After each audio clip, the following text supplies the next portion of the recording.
Red lipstick isn't for everyone. These are makeup myths we need to stop believing. First is that you don't need sunscreen if your makeup has SPF in it. Wrong. The SPF in your makeup products is so low that it won't give you sufficient coverage throughout the day. Instead, you want to apply a sunscreen with SPF 50 in it and then go in with makeup over the top. Next, I always hear people talking about the importance of primer, and they couldn't be more wrong. Primer can help, but if your skin prep is done well enough, you don't need it. Next is that you should be matching your foundation shade to your face. You should not be doing this.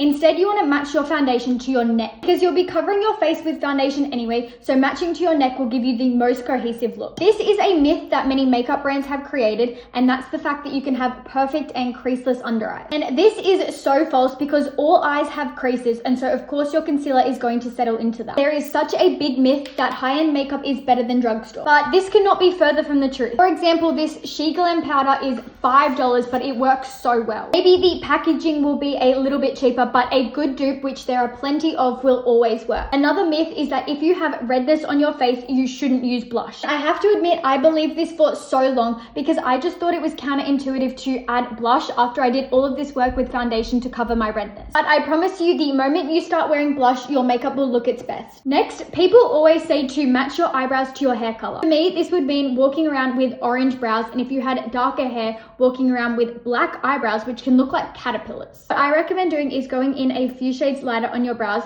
This will define them without making them the focal point of your face. Lastly, there's a myth that red lipstick doesn't work on everyone. Wrong. Red lipstick can look so good if you wear it correctly. First step is choosing the right shade of red. I love a warm tone red because I have pinky undertones, but if you have more cooler undertones, you should choose a more blue red.